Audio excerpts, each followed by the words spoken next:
নমস্কার, নর্মদে হার। শিবকুণ্ডা মা নর্মদাকে প্রণাম জানিয়ে শুরু করছি আজকের এই আলোচনা। আজকের আলোচনা জুলাই মাসকে কেন্দ্র করে মাসিক রাশিফল, তুলা রাশি এবং তুলা লগ্ন আপনাদের যাদের, তাদের জীবনকে নিয়ে নানান দিকের প্রশ্ন এবং সেই প্রশ্নের উত্তর আজকে খুঁজবো আমি গোবিন্দদার সাথে।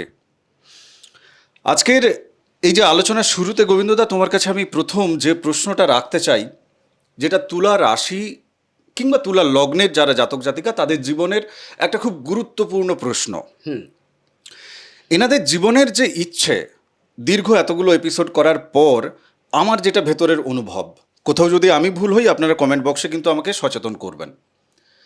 এনাদের মূলত ইচ্ছেটা থাকে একটা হচ্ছে পরিবার কেন্দ্রিক, কর্মকেন্দ্রিক এবং শান্তি চাই।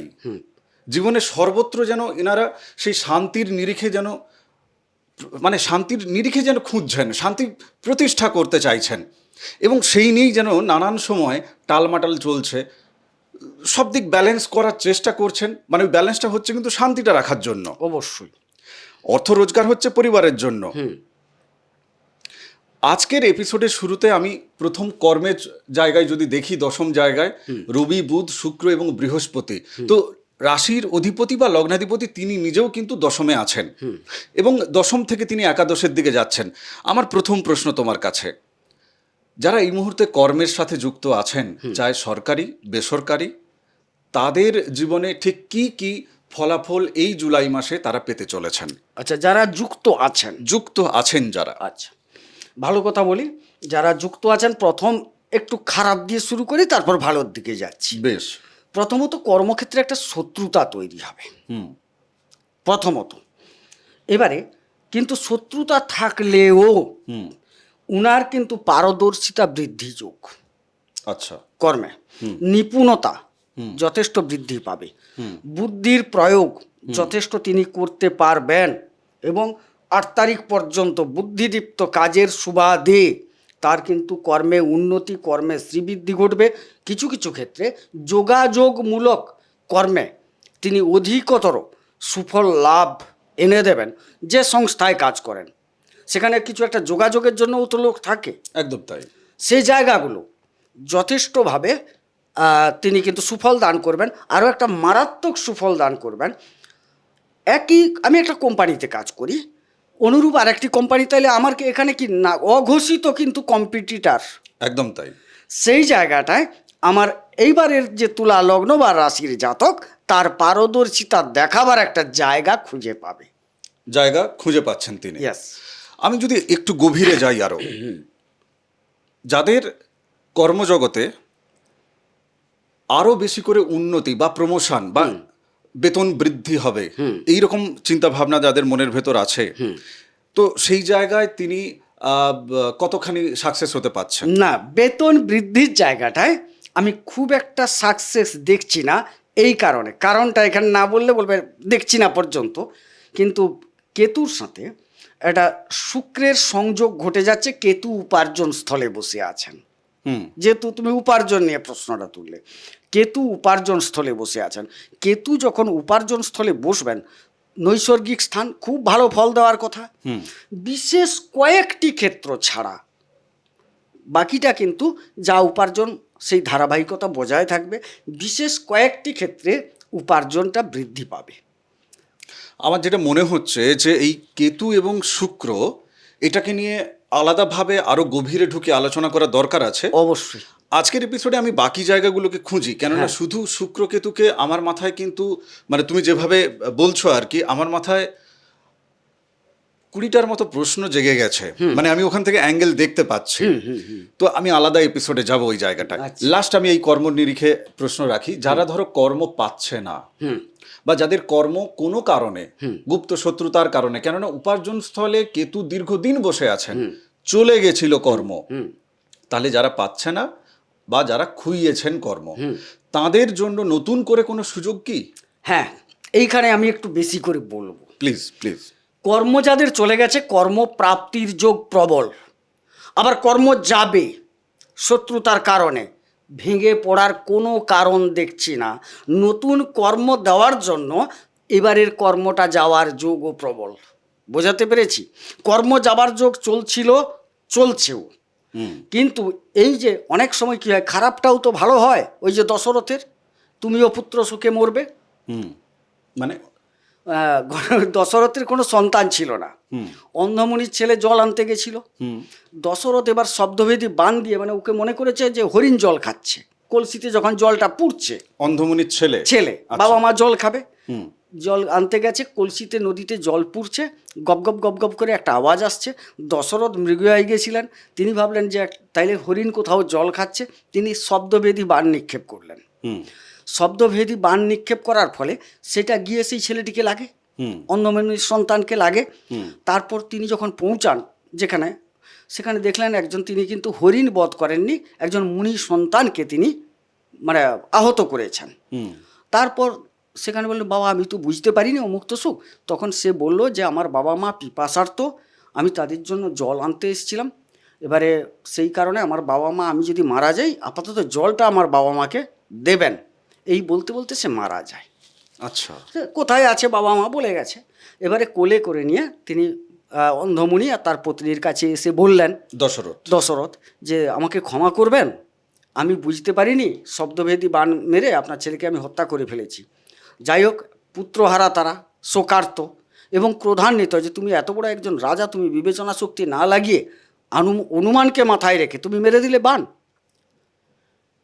আমরা এবারে অন্ধ, আমরা দেখতে পাই না, আমরা বাঁচবো কী করে, আমরাও তো মরে যাব, আমার সন্তানও মরে গেছে, অতএব আমার সন্তানের শোকে যেহেতু আমি মরেছি বা আমরা মরছি, তুমিও তোমার সন্তানের শোকেই মারা যাবে। দশরথ বললেন তথাস্তু।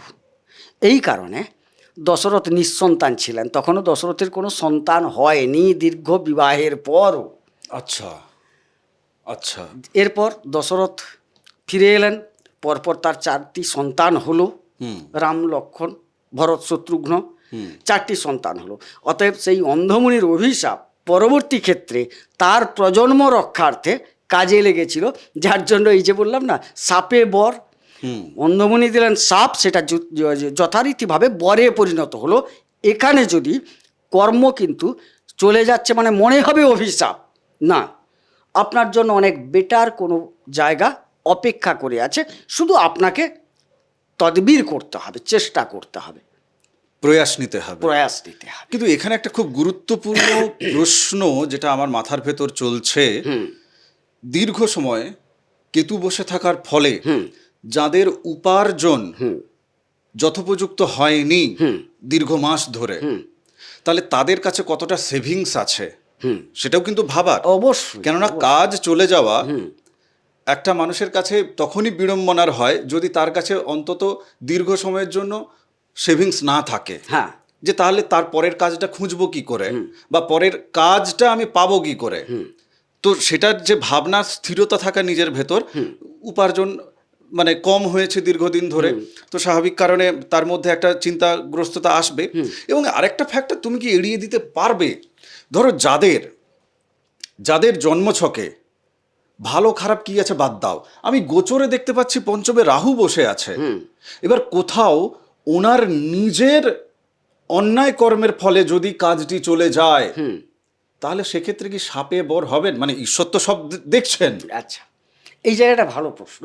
পঞ্চম থেকে রাহু কিন্তু লগ্ন বা রাশির ওপর পঞ্চম দৃষ্টিটি রেখেছেন, এরই জন্য একটা ভ্রান্তি যোগ তৈরি হবে। হ্যাঁ, আচ্ছা, এই ভ্রান্তি যোগ অনেক দিন আগে থেকেই চলছে। কর্ম কারুর গেছে, কারুর যায় অবস্থায়, কারুর যাবে না, শুধরাবার জন্য বৃহস্পতি উপস্থিত হয়েছেন। দেখো, গ্রহ চক্রের যে আবর্তন এমন একটা পদ্ধতি, সব দিন সবার খারাপ যাবে না, চিরদিন কাহারও সমান নাহি যায়, পরিবর্তনই হচ্ছে নিয়ম। হ্যাঁ, বৃহস্পতি চলে এলেন, আমরা থই থই করে নাচা শুরু করে দিলাম, বৃহস্পতি আমার দশমে তুঙ্গ উচ্চ না। আমাকে ভাবতে হবে তুলা রাশি সাপেক্ষে বৃহস্পতি তৃতীয় এবং ষষ্ঠের অধিপতি।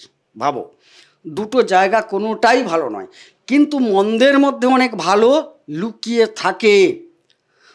আঙ্গুল কাটার গল্প আবার চলে আসবে, না গল্পে পরে যাব, আমি এক কথায় এই উত্তরটা একটু কমপ্লিট। এবারে প্রশ্ন হচ্ছে, ভুল শোধরানোর সময় এসছে, শুধরে নিতে পারলে কাজ কিন্তু পাবে এবং সততার সাথে তোমাকে কাজ করতে হবে। এমনও দেখা যাচ্ছে তোমার কোনো কর্মের জন্য কোম্পানি তোমাকে কিছুদিনের জন্য বসিয়েই দিয়েছিল, কিছুদিন শব্দটা বাদ দিলাম, বসিয়েই দিয়েছিল, তারা আবার অনুধাবন করবে। ছেলেটি এইটা খারাপ করেছিল ঠিক কথা, তার মধ্যে কিন্তু এই গুণটা ভালো ছিল। কি গুণটা চোখে পড়বে তাও বলে দিচ্ছি। ওর না যোগাযোগের ব্যাপারটা খুব দুরন্ত ছিল, বিভিন্ন সংস্থার সাথে যোগাযোগের জায়গাটা বড় দুরন্ত ছিল। হয়তো ধূর্তামি করে সে টিএ বিলটা বাড়িয়ে নিত, সেটা কোম্পানির চোখে পড়ে গেছে, কিন্তু যোগাযোগটা বড় দুরন্ত ছিল, এটা কোম্পানিকে মানতে হবে। নাম্বার 1। নাম্বার 2, কম্পিটিশনের ক্ষেত্রে যাই বলো, আমরা যে যদুকে বাদ দিলাম না, কম্পিটিশনের ক্ষেত্রে কিভাবে ঢুকতে হয়, কিভাবে কাজ হাসিল করতে হয়, ওটা কিন্তু ওর কাছ থেকে শিখতে হবে। এই যে ছোট ছোট জায়গাগুলো, এইগুলো কিন্তু এখন কর্মস্থলের যে ওনার মানে বস বৃহস্পতি বসে আছে না, তার চোখে পড়বে। যেরকম তার খারাপটা চোখে পড়েছে, ভালোটাও কিছুটা চোখে পড়বে। সেই সুবাদে হয়তোবা, এটা হয়তো শব্দ দিলাম, বেশ কিছু কর্ম যেটা চলে গেছিলো যেই জায়গায়, সেই জায়গায় প্রত্যাবর্তন হবে, অথবা নতুন কর্মপ্রাপ্তিও দেখতে পাচ্ছি এই সময়। তবে হ্যাঁ, উপার্জন যেটা বলবে, উপার্জনের যে গতিশীলতা, পরপর উত্তরোত্তর বৃদ্ধি ও মুক্ত সুখ না, একটু চেপে যেতে হবে, একটু চেপে যেতে হবে। হ্যাঁ। আমার প্রশ্নটা ঠিক ওই জায়গা থেকে, আমার খুব ভালো লাগছে তুমি এত সুন্দরভাবে জায়গাটাকে রাখলে। দেখো, আমার ব্যক্তিগতভাবে যেটা মনে হয়, আমি সেটা নিয়েই তোমার সাথে আলোচনা করব। আমার যেটা মনে হয় যে একটা জন্মছক যখন মানুষ তার জীবনের একেবারে প্রাক লগ্নে প্রাপ্ত করেছে, মানে জন্মাবার মুহূর্তে, ভূমিষ্ঠ হওয়ার মুহূর্তে, তখনকারই এ তো প্রতিচ্ছবি। নিজের জন্মছককে নিজেকে উতরাতে হবে, পঞ্চ ইন্দ্রিয় দিয়ে উতরাতে হবে, ওই উতরাতেই হবে, নিজের জন্মছককে পেরিয়ে যেতে হবে। রাহু যাদের খারাপ আছে জন্মছকে, তারা কতটা ওই উতরানোর পথে আছে, মানে রিয়েলাইজেশন করার পথে আছে, আত্মভাবনা, আত্মবিশ্লেষণ এবং সঠিক প্রক্রিয়াতে, এটা নিয়ে আমার সন্দেহ থাকছে। যাদের জন্মছকে রাহু খারাপ আছে, আমার মনে হচ্ছে না যে তারা পুরনো জায়গা থেকে ডাক পাবে, বা ডাক পাওয়ার জন্য তারা নিজেকে এতদিন পর্যন্ত খালি অবস্থায় রেখেছে। না, এটা একটা দিক। দ্বিতীয় আর একটা আমি এখানে সংযোজন করব, রাহুর সাথে সাথে বৃহস্পতি কিভাবে আছে জন্মছকে। কারণ আমরা বললাম কর্মপ্রাপ্তি ঘটবে, এটা তো একটা ওভারঅল আলোচনা চলছে, হ্যাঁ, নির্দিষ্ট কুণ্ডলী বিশ্লেষণ নয়। হ্যাঁ, এবারে দেখা গেল বৃহস্পতি দুটি জায়গায় খারাপ জায়গা থেকে যাচ্ছেন, অপচয় স্থল থেকে যাচ্ছেন, হ্যাঁ, দুস্থান থেকে যাচ্ছেন। এবারে তিনি গিয়ে আবার বসে আছেন তাঁরই দুস্থানে, কুণ্ডলিতে। তাইলে আমরা যে এতটা বগল বাজিয়ে হই হই করে বলছি যে কর্ম পাবেন, সেক্ষেত্রে ব্যতিক্রম ঘটতেই পারে। না না, ব্যতিক্রম ঘটার জায়গা তো আমি রাখলাম। উনি যদি রিয়েলাইজেশন না করেন, আপনারা যদি, মানে যাদের কর্ম চলে গেছিল, তারা যদি রিয়েলাইজেশন না করে যে আমার কেন কর্ম গেছিল, তাহলে তো তিনি নিজেই যোগাযোগটাও রাখছেন না, বা তিনি যোগাযোগটাকে সেইভাবে তিনি সম্মানও দেবেন না। হ্যাঁ। তার নিজেই মাথা নষ্ট হয়ে আছে, ও রাহু ঠিক করতে হবে, উপায় নেই। আচ্ছা, আরেকটা প্রশ্ন করেছিলে, আমি কিন্তু উত্তরটা দিতে ভুলে গেছিলাম। তুমি প্রশ্ন করেছিলে সঞ্চয় ক্ষেত্র নিয়ে, যে সঞ্চয়টা তো নেই, হ্রাস হয়ে গেছে। হ্যাঁ, দীর্ঘদিন ধরে যেহেতু কেতু বসে হ্যাঁ, আছে। এবারে তাইলে সেটা উপার্জনটা যেহেতু কমে গেছে, খারাপ হয়েছে, বা কারুর চলে গেছে, তাইলে এবারে সঞ্চয়ের ভাঁটা না, বৃহস্পতি দশমে বসে তার পঞ্চম দৃষ্টি সঞ্চয় স্থলে রেখেছেন, এবং সঞ্চয়াধিপতি তিনি অষ্টমে কিন্তু আছেন। অর্থাৎ তিনি কি ইন্ডিকেট করছেন, মূলত কিন্তু এটা কোম্পানি জাতীয় জায়গা থেকে আমি প্রথম আলোচনাটা করছি। বেসরকারি ক্ষেত্রে যারা কোম্পানিতে কাজ করছেন, তাদের সঞ্চয় ভালো, তাদের ক্ষেত্রে সঞ্চয়টা কিন্তু আসবে। সরকারি ক্ষেত্র থেকে বরং বলবো সঞ্চয়টা সরকারি কর্মপ্রাপ্তি যোগ, এটা দেখতে পাওয়া যাচ্ছে, বা বেসরকারি কর্মপ্রাপ্তি যোগ, কিন্তু তাদের ক্ষেত্রে সঞ্চয়টা একটু সাধারণ বা কম হওয়ার সম্ভাবনা। আমি কর্ম নিয়ে এতটা সময় দিলাম এই কারণেই, কেননা আমরা যারা বাঙালি এবং পশ্চিমবঙ্গে বা বাংলাদেশের নিরিখে যদি দেখি, দুটো জায়গাতেই রাজনৈতিক যে পট পরিবর্তন এবং একটা দীর্ঘ সময় ধরে যে টালমাটাল ইত্যাদি ইত্যাদি, মানুষজনের জীবনে কর্ম পাওয়া, কর্ম করা, শান্তিতে সেখান থেকে সঞ্চয় করা, এটা একটা মগজমারির জায়গায় আছে। এই কারণে আজকের এপিসোডের প্রথম 14 মিনিট এখানেই চলে গেল। বাকি 6 মিনিটে আমি বাকি জায়গাগুলোকে দেখব, কেননা কর্ম যদি আপনার কাছে থাকে, অর্থ যদি আপনার কাছে থাকে, আপনি বাকি জায়গাগুলোকে যত্ন নিতে পারবেন। এবার বাকি জায়গায় আমি যাই। সম্পর্কের যে জায়গা, বিবাহিত জীবনের যে সম্পর্ক, সেটা বয়স যাই হোক না কেন, কেননা আজকাল আমি যা দেখতে পাচ্ছি, আমাদের কাছে যে সমস্ত ক্লায়েন্ট আসছে দাদা, কার 55, কার 65, প্রত্যেকটা ঘরেই কেমন যেন একটা মগজমারি আঙুল লেগে আছে, ঠিক আছে? তো এই জায়গা থেকে আমাকে একটু বলো যে বিবাহিত জীবনের যে সম্পর্ক তার পরিস্থিতি কোন দিকে যাচ্ছে? না, ভালো দিকে যাচ্ছে না, সমস্যা তৈরি হচ্ছে, আছে, চলছে। কোন কোন দিকে মূলত মানে একদম সচেতন বলছি, থাকতে হবে? স্ত্রী বরং শ্বশুর বাড়ির দিককে শ্বশুর টশুরকে একটু সামলাতে পারবেন, বোঝাতে পারবেন, নিজের স্ত্রী বা পার্টনার স্বামী তাকে বোঝাতে পারবেন না। মানে তিনি মূলত কি নিয়ে মাথা গরম করে আছে? এখন সম্পর্কটা হচ্ছে কীরকম জানো তো, একটা দেখো দুটো জিনিস, রাহু বসে আছে পঞ্চমে, আগে ওটাকে মাথায় রাখতে হবে। কোনো তৃতীয় ব্যক্তির উপস্থিতিকে ভাবনায় রেখে হ্যাঁ। একটা দ্বন্দ্ব তৈরি হওয়ার প্রবল যোগ দেখা যাচ্ছে, নাম্বার ওয়ান। হ্যাঁ, নাম্বার টু, কোনো একটা ঋণ বিষয় নিয়ে ওনাদের মধ্যে একটা সমস্যা তৈরি হওয়ার সম্ভাবনা তৈরি হচ্ছে। মনে করো আমি স্ত্রীর গয়না রেখে একটা বড় লোন নিয়েছি, হুম আমি এনে দিতে পারছি না, হুম হুম, একটা দ্বন্দ্বের জায়গা হতে পারে। তবে সেই দ্বন্দ্বের তুলনায় তৃতীয় ব্যক্তি মানে প্রেমের ক্ষেত্রে পরকীয়া সোজা কথা। পরকীয়ার জায়গা, সেই জায়গা থেকে কিন্তু একটা দ্বন্দ্ব তৈরি হতে পারে এবং সমস্যা তৈরির সম্ভাবনা প্রবল, সম্পর্ক ভাঙার বা অবনতি হওয়ার যোগ আমি প্রবল দেখতে পাচ্ছি। এবং সবচেয়ে বেশি সচেতন করব, এটা কিন্তু আবার বিশ্লেষণ একটু ছোট্ট দিয়ে বলতে হবে, যেহেতু মঙ্গল সপ্তমপতি হয়ে অষ্টমে যাচ্ছেন এবং শনি ষষ্ঠ থেকে তৃতীয় দৃষ্টি মঙ্গলের উপর রাখছেন, ঈশ্বর না করুন কোনো বড় দুর্ঘটনায় যেন আপনার পার্টনার জড়িয়ে না পড়ে। আমি নেক্সট প্রশ্ন এই জায়গাটাকেই মাথায় রেখে আমি একটু যাই। সেটা হচ্ছে যে ওনার নিজের শরীর বা ওনার পার্টনারের শরীর, আমি মূলত এক্ষেত্রে রোগ ভোগ, বয়স কিন্তু এক্ষেত্রে সে 25 থেকে একেবারে আমি 70 বয়স পর্যন্তই ধরছি জায়গাটাকে, নারী পুরুষ উভয়ের জীবনেই কথাটা বলছি। মানে আপনি নিজে এবং আপনার সাথে আপনার স্ত্রী বা স্বামী পার্টনার, এনাদের শরীর খারাপের যে জায়গাটা, যেটা শরীর খারাপের যে জায়গাটা, সেটা সত্যি সত্যি কোনো রোগভোগ, নাকি বাইরে থেকে কোনো অদৃশ্য শক্তি প্রয়োগ করে রোগভোগ ভেতরে ঢোকানো হচ্ছে শত্রুতার কারণে, বা প্রারব্ধের যে জায়গাটা, প্রারব্ধের যে ফল, কর্মের ফল, সেই নিরিখে এই জায়গায় একটু আলোকপাত করো। আচ্ছা, দুটো জিনিস প্রথমেই বলি। প্রথমে নিজস্ব একটা রোগ ব্যাধি অবশ্যই দেখতে পাওয়া যাচ্ছে, সেটা হচ্ছে নার্ভ, হাড়, ব্লাড, এই জাতীয় জায়গা। এবারে যেটা বললে যে একাদশে কেতু, এই মুহূর্তে আপাতত আমি কিন্তু আমার জাতকের উপর সেরকম কোনো তন্ত্র প্রয়োগ বা বাইর থেকে যে প্রয়োগ দেখছি না। তবে উপার্জনস্থলে একটা গুপ্ত শত্রুতা, এটা পরিচ্ছন্ন, এটা পরিষ্কার। তবে একটা সন্দেহ শুধু আমার যথেষ্ট থেকে যাচ্ছে, যেহেতু লগ্নপতি শুক্র কেতু যুক্ত বা রাশিপতি শুক্র কেতু যুক্ত, যাদের সত্যিকারের শুক্রটা খারাপ আছে না, তাদের কিন্তু একটা তন্ত্রাক্রান্ত বা গুপ্ত শত্রু দ্বারা একটা কিছু আঘাত আসার সম্ভাবনা। কারণ কেতু একাদশে ভালো ফল দিচ্ছে, শুক্র এন্ট্রি নিয়েছে, ভালো ফল দেওয়ার কথা, কিন্তু শুক্র কেতুতে যে মিশ্র ফলটা তৈরি হয়ে গেল, সেই মিশ্র ফলটা খুব একটা সুখকর নয়। এবং এইটা মূলত আমি যেটা দেখতে পাচ্ছি, একদম মূলত শব্দটা ব্যবহার করছি, উপার্জন স্থল থেকেই এই আক্রমণের যোগটা বেশি। আমি এই যে শুক্রকেতু যোগ নিয়ে, যেটা আমরা একেবারে এপিসোডের শুরুতে আমি তোমাকে বলছিলাম না যে তুমি এত ভালোভাবে উত্তরটা রাখলে, আমার মাথায় 20টা প্রশ্ন আসছে এই শুক্রকেতুকে নিয়ে। আমি এখানে ভালোও দেখতে পাচ্ছি এবং অসাধারণ বেশ কিছু ভালো দেখতে পাচ্ছি এই শুক্রকেতুকে নিয়ে। খারাপ আছে, কিন্তু অসাধারণ ভালো কিছু আছে এখানে।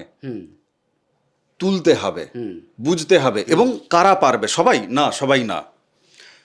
যে রেল চালায়, এখানে যদি আমি কালেকটিভ এনার্জিতে যদি দেখি যে যারা রেলের চাকরি করে তারা এখন ভালো ফল পাবে। মানে এখন বর্ষাকাল, তো এখন তো একই সাথে বর্ষাকাল আর শীতকাল বা গরমকাল বা একই সাথে আপনার বসন্তের কোকিল ডাকছে, তা তো হয় না। আলাদা আলাদা ঋতু, গোচরটাও আলাদা আলাদা ঋতুকাল একটা, অবশ্যই। ঠিক আছে? তো এখানে শুক্রকেতুকে নিয়ে খারাপ আছে, কিন্তু বেশ কিছু মানুষদের জন্য এই শুক্রকেতু আশীর্বাদ স্বরূপ আছে। অনেক বিষয়। আমি সেটা আনবো, আলাদা এপিসোড দাদা আমরা করতে হবে ওটা নিয়ে। কেননা এদের রাশিপতি বা লগ্নাধিপতি যোগ আছে, হ্যাঁ, তো এই কারণেই আমি আলাদা এপিসোড করব এটা নিয়ে, আমরা আলাদাভাবে আলোচনা করব। আমার আর দুটো ছোট্ট প্রশ্ন আছে, আমার একটু ক্লিয়ার হতে হবে। সন্তানদের পড়াশুনোর ওপরে আমি যে এখনকার গোচর দেখতে পাচ্ছি, একেও আমি আলাদা একটা এপিসোডেই নিয়ে আসি, আমি এখানে ঘাঁটাবো না তোমাকে। আর মেন যে জায়গা দেখতে পাচ্ছি সেটা হচ্ছে যে শনি ষষ্ঠে বসে আছে, পরিবারকে উনি কতটা দেখছেন? ধরো এই যে রোজগার নিয়ে 14 মিনিট সময় দিলাম শুরুতে, সঞ্চয় নিয়ে কথা বললাম, ওনার স্বাস্থ্য নিয়ে কথা বললাম, পারিবারিক জীবন, দাম্পত্য জীবন নিয়ে কথা বললাম, আমি একটু পরিবার এবং ওনার সফলতার নিরিখে উনি পরিবার থেকে দূরে চলে যাচ্ছেন না তো? না পরিবার ওনাকে শত্রু ভাবছে, এই জায়গাটা, কেননা টাকা আছে আপনার কাছে কিন্তু পরিবার হারালেন, এই আবার কি হলো জীবনে? ঘটনা হচ্ছে চতুর্থ পঞ্চমপতি তো, তিনি ষষ্ঠে চলে গেছেন, পরিবার থেকে কিছুটা দূর সম্পর্ক তৈরি হবে, এটা ঠিক কথা। কিন্তু আবার দেখা যাচ্ছে যোগাযোগও কিছু থাকছে। কার সাথে থাকছে? দেখো, ষষ্ঠে বসে তার দশম দৃষ্টি তৃতীয়ের উপর রেখেছেন, ছোট ভাই বোনদের। দেখো, ওরা যে কোনো কারণে একটা দূরত্ব তৈরি হচ্ছে, এটা ঠিক কথা। কিন্তু জাতক আমার ব্যালেন্স শিপ তো প্রচুর, সে কিন্তু ছোট ভাইটা কি করছে, খারাপ করছে কি ভালো করছে, কতটা করছে, তার প্রতি যে একটা তীক্ষ্ণ দৃষ্টি, সেটা কিন্তু রাখার চেষ্টা করছে। তার তুলনায় যারা ছোট, তাদের প্রতি একটা ভালো জায়গা সে কিন্তু রেখেছে মনের মধ্যে। কারণ এতটা বাড়িয়ে বললাম কেন, শনি ষষ্ঠে খুব একটা খারাপ ফল দেন না। না, শনি ষষ্ঠে খারাপ ফল দেয় না। আমি তোমাকে যে জায়গাটা ইন্ডিকেট করছি তুমি বুঝেছো, আমি একটু পেঁয়াজের খোসা ছাড়াই। যাদের এনাদের জীবনের বেশিরভাগ মানুষের এই মুহূর্তে এই লাস্ট 6 মাস ধরে যে জায়গাটা চলছে, জায়গা জমি ভাগ বাটোয়ারা, মাপযোগ, এই জায়গাগুলো কিন্তু চলছে যাদের জীবনে চলছে। যে ফ্ল্যাটে থাকে তার কি আর মাপযোগ আছে, ঠিক আছে? তো যাদের এই ইভেন্টগুলো চলছে, সেক্ষেত্রে কিন্তু ওই যে ছোট ভাই বোনেরা যারা, পাড়া প্রতিবেশীরা যারা, তারা কতটা সঠিক এবং সৎ ভূমিকা ওনার জীবনের নিরিখে পালন করছেন, সেটা কিন্তু বড় একটা গেম চেঞ্জিং জায়গা। না না, একদম। ওখানে তো অনেক কিছুই শত্রুতা আছে, কিন্তু ঘটনাটা কোথায় জানো তো? এই তুলা রাশির যারা জাতক হন, এক্ষেত্রে আমাকে প্রথমে দেখতে হবে কি বলতো, শনি হচ্ছেন যোগকারী গ্রহ। দেখা যাবে মনে হচ্ছে ভাগ হচ্ছে, ক্ষতির জায়গা ভাবা হবে না, মন্দের মধ্যে অনেক ভালো লুকিয়ে থাকে। তো তুলা রাশির যারা জাতক, শনি যদি তাদের যোগকারী গ্রহ হয়, সে যে জায়গায় বসবে, যে জায়গায় দৃষ্টি দেবে, সেই জায়গায় বসার জায়গা আর দৃষ্টির জায়গা থেকে আমার রাশির জাতকের জন্য সুফল তুলে আনবে। বোঝা গেল? কি কি সুফল দিচ্ছে চলো। ষষ্ঠে, দীর্ঘদিন ঋণ পাওয়ার জন্য বসে আছো হাপিত্তেশ করে, যোগাযোগ তৈরি হবে। তোমার শত্রু দীর্ঘদিন পেছনে লেগেছিল না, এবার তুমি দমন করার জায়গা পাবে। এর দুটো অপশান আছে। একে তো তোমার যোগকারী গ্রহ ষষ্ঠ ঘরে, দ্বিতীয় ষষ্ঠাধিপতি তিনি দশমে বসে সেই ষষ্ঠ ঘরে তার নবম দৃষ্টি রাখলেন। বোঝা গেল জিনিসটা? তো আপাতত দুটো কম্বিনেশন যেগুলো দেখতে পাচ্ছি, এই কম্বিনেশনের উপরে বলা যায় শত্রু দমন, ঋণ প্রাপ্তি, কর্মপ্রাপ্তি। ষষ্ঠ দশমের কানেকশন হয়েছে, লগ্নপতি বা রাশিপতি উপস্থিত আছে, ভাগ্যপতি উপস্থিত আছে। আর কি চাইবে? কর্মে যোগাযোগ, এই যে বললাম না, কর্ম চলে গেলেও মনে করবে এটা আশীর্বাদের সময়, নতুন কর্মপ্রাপ্তি। এক্ষেত্রে একটা বিরাট যোগ, ভালো ফল দিচ্ছে এই জায়গাটায়, বা কর্মপ্রাপ্তির একটা যোগাযোগ তৈরি হয়ে যাবে এই সময়কালে। অনেক কিছু ভালো যোগ আছে এর মধ্যে। শনি এই যে রেবতী নক্ষত্রে আছে, এবং এই রেবতী নক্ষত্র মানে এনাদের ক্ষেত্রে, মানে তুলা রাশি তুলা লগ্নের জাতক জাতিকাদের ক্ষেত্রে কতখানি উপযোগী বা কতখানি মানে এদের জন্য আশীর্বাদ স্বরূপ, নাকি এদের জন্য মানে কঠিন পরিস্থিতি তৈরি না, করে? শুক্র বুধ রেবতীর অধিপতি তো বুধ, শুক্রের সাথে বুধের সম্পর্কে কি তৈরি হচ্ছে না, একটা লক্ষ্মীনারায়ণ যোগ তৈরি হয়ে যায়। একটা কথা বলি, সেখানে দেখা যাচ্ছে যে বুধের নক্ষত্রে বসছে, মানে বন্ধু নক্ষত্রে শনি বসছে। আমার বন্ধু নক্ষত্রে আমার রাজযোগকারী গ্রহ বসছে। কথাটা ভাববে, আমার বন্ধু নক্ষত্রে আমার রাজযোগকারী গ্রহ বসেছে। এবারে এই রাজযোগকারী গ্রহ বসলো, কিন্তু আমার নক্ষত্রাধিপতি কোথায়? নবম দ্বাদশের অধিপতি। নবম বলতে ভাগ্য, দ্বাদশ বলতে একটু দূরবর্তী বিদেশ ইত্যাদির জায়গা। তাইলে কোনো বিদেশি কোম্পানি, বিদেশি ব্যাংক সংস্থা, সেই জায়গাগুলো তো কর্মপ্রাপ্তির জায়গা আছে, আমি দেখে নিয়েছি। ওখান থেকে আমি এখানে জেলখানা ব্যয় এবং যে জায়গাটি আছে। আচ্ছা, এই জায়গাটা বলি ভাই। শনি দেখো কর্ম জায়গায়, কর্মপ্রাপ্তির জায়গায় মানে ষষ্ঠ ঘরে বসে আছে, তার দৃষ্টি যেখানে যেখানে আছে, কেউ কেউ জেলখানা পর্যন্ত যাবে। হ্যাঁ, কিছু আমি জেলখানা যাবার আগে, যেহেতু রাজযোগকারী গ্রহ, আমি বলবো জেলখানা যেরকম যাওয়ার যোগ আছে, অনেক কেস নিষ্পত্তি হওয়ার যোগ আছে। অবশ্যই সেটাও আছে। কিছু কেস নিষ্পত্তি হবেই, আর জেল হওয়া মানেও সেটা একটা নিষ্পত্তি, চূড়ান্ত রায়। কিন্তু আমার কথাটা বুঝলে? হ্যাঁ, কেসটার নিষ্পত্তি হয় তুমি দোষী, কারণ তোমার দীর্ঘদিন রাহু পঞ্চমে বসে আছে, মানে তোমাকে সাফল্য, প্রতিষ্ঠা ইত্যাদি, প্রেম, নানান রকম লিটিগেশনে ভুগিয়ে রেখেছে, এবং তোমার লগ্ন বা রাশিতে দৃষ্টি রেখেছে, তোমাকে ভুল পথে পরিচালিত করেছে। শনি তো বিচারকর্তা, অতএব তিনি সঠিক বিচারটা চাইবেন। তো তিনি সঠিক বিচারে গিয়ে তোমার যেটা প্রাপ্য সেটা দিয়ে একটা নিষ্পত্তি করার চেষ্টা করবেন। চাই তুমি মুক্ত হবে অথবা তুমি জেল যাবে। হ্যাঁ, সেটা তোমার তো এবারে তুমি কি কর্ম করেছো, রাহু কতটা তোমাকে খারাপ করিয়েছে আর তুমি মেনে নিয়েছো, মানে রাহু যেভাবে ড্রাইভ করিয়েছে তোমাকে আর তুমি ড্রাইভিং করেছো, সেটা তো শনি দেখেছে। কারেক্ট। আজকের এপিসোডের আমি যদি নির্যাসটুকু বলি, আত্ম উপলব্ধি, আত্মশিক্ষা, আত্ম উপলব্ধি এবং আত্মশিক্ষা, এবং একই সাথে গোবিন্দদা নিজেকে ক্লিনিং করা, নিজেকে যদি মানে বিশ্লেষণ না হয় তাহলে এই জীবনটাই বৃথা। আমি জ্যোতিষের এপিসোড করতে করতে যেটা দেখতে পাচ্ছি যে তুমি, আমি, যারা দেখছেন, আমরা কেউ কিন্তু দাদা একেবারে পূর্ণভাবে নেই। না, আমাদের মধ্যে ভুল, দোষ, অনেক ধরনের কিছু আছে। তো আমাদেরকে আমাদের জন্মছকটাকে দেখে উইদাউট মেডিটেশন, আমি একটা জ্যোতিষী তাকে ফিজ দিয়ে হোক বা আমি যদি নিজে জ্যোতিষ চর্চা শুরু করি, আমি নিজেও বুঝতে পারছি যে আমার এখানে এখানে শক্তি আছে আর এখানে এখানে আমার কুশক্তি আছে। ভালো শক্তি কোথায়, খারাপ শক্তি কোথায়, দুর্বলতা কোথায় এবং কোথায় আমার বাজে দিকটি আছে, আমি নিজে জানতে পারছি নিজেকে। আমার মনে হয় জীবনের এটাই উদ্দেশ্য, শরীর ধারণের উদ্দেশ্য এটাই। কেননা পঞ্চ ইন্দ্রিয় দেওয়া হয়েছে যাতে আমি রসে, গুণে, ছুঁয়ে, দেখে সব অনুভব করতে পারি, রিয়েলাইজেশন করতে পারি। লাস্ট আমি একটা জায়গা দেখি, একটা জায়গা তোমাকে আমি একটু বলি। এই যে তুমি তৃতীয় দৃষ্টির কথা বললে শনি মহারাজের, তৃতীয়পতি বৃহস্পতি কর্মস্থানে চলে গেছে।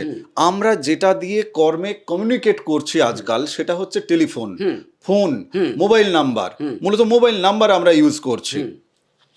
আমাদের সাথেও যে আপনারা যোগাযোগ করছেন 9051293305, এর পুরো যদি কানেক্টিভিটি করা যায় তাহলে এখানেও কিন্তু সেই ফ্রিকোয়েন্সি লুকোনো আছে যেটা দিয়ে এই কর্মের নিরিখে, অর্থাৎ এই আধ্যাত্মিকতা এবং জ্যোতিষ চর্চা, এর নিরিখেই কিন্তু এই নাম্বারটি প্রজেক্ট করা আছে, এর ফ্রিকোয়েন্সি সেভাবেই বাঁধা আছে। আপনার যে কর্মে আপনি আছেন, সে চাকরি করুন কোম্পানিতে বা সরকারি, কিন্তু তার তো বিভিন্ন বিভাগ আছে, বা আপনি ব্যবসা ক্ষেত্রে আছেন, বা আপনি স্বনিয়োজিত কোনো পেশায় আছেন, আপনি উকিল হতে পারেন, আপনি সাইকিয়াট্রিস্ট হতে পারেন। আপনার ফোন নাম্বার আপনার জীবনকে কতখানি এগিয়ে নিয়ে যাচ্ছে নাকি বিড়ম্বনা এনে দিচ্ছে, এই প্রশ্নের জায়গা থেকে তুমি ছোট্ট একটু গুরুত্ব দেবে। বেশি না, 30 সেকেন্ড, 1 মিনিটের মধ্যে একদম ছোট্ট কেন বলি, ব্যাখ্যা ট্যাখ্যা যাওয়া যাবে না। প্রত্যেকটা নাম্বারের জন্য প্রত্যেকটি এক একটি করে গ্রহ বসে আছে। একদম আপনার ক্ষেত্রে দেখতে হবে কোন গ্রহটি আপনার সবচেয়ে শুভ জন্মছকে নাকি? জন্মছকে বেশ। সার্বিকভাবে মিলিয়ে আমাদের দেখতে হবে কোন নাম্বারটি আপনার জন্য সবচেয়ে শুভ ফলদায়ী। দেখবেন কোনো কোনো নাম্বার নেওয়ার পর আপনার ব্যবসায় অবনতি, উটকো ঝামেলা জড়িয়ে যাচ্ছেন, স্ক্যাম হয়ে যাচ্ছে, সেটাও কিন্তু মোবাইল নাম্বার একটা দায়ী। এক, আবার নাম্বার চেঞ্জের পর অনেকে উন্নতি করে যাচ্ছেন, সেটাও তো এই মোবাইল নাম্বার একটা কাজ করে।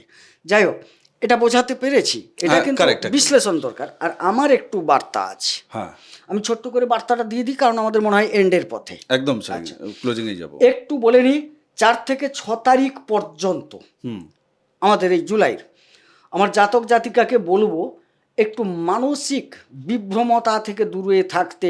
মানসিক দিক থেকে মনে হবে খারাপ কাজে জড়িয়ে পড়ি বা খারাপ কিছু ঘটনায় জড়িয়ে পড়ার সম্ভাবনা আছে, মানসিকভাবে প্রচণ্ড আঘাত প্রাপ্তি যোগ আছে।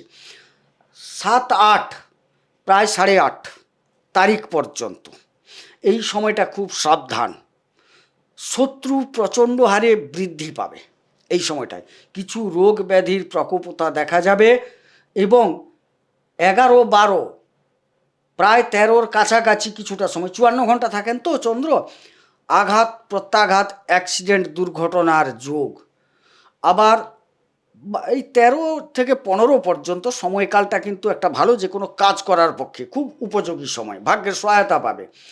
কর্মের ক্ষেত্রে খুব ভালো সময় হচ্ছে 16 এবং 17 তারিখ ভালো সময়। আবার 17-র শেষ ভাগ থেকে 18 পর্যন্ত আপনাকে বলছি প্রেমিক প্রেমিকার সাথে মেপে কথা বলুন, শরীরের ওপর কোনো নির্যাতন করবেন না, উপার্জনকে দেখে শুনে খরচ করুন, উপার্জন কিন্তু কমার সম্ভাবনা দেখতে পাওয়া যাচ্ছে।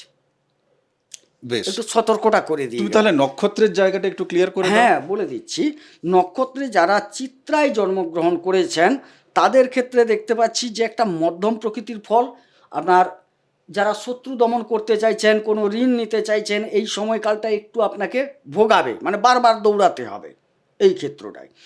সাথীতে যারা জন্মগ্রহণ করেছেন তাদের বলবো কর্মস্থল সম্পর্কে প্রচুর সচেতন থাকতে হবে। কর্ম যে চলে যাবার শব্দটা বলছি না, এদের চলে যাওয়ার সম্ভাবনাটা তৈরি হবে, পরে হয়তো আবার ব্যাক আসবে, সেটা তো আমরা আলোচনায় বলেছি। হ্যাঁ। চলে যাওয়ার সম্ভাবনাটা বেশি তৈরি হবে, যেটা সবচেয়ে বেশি খারাপ।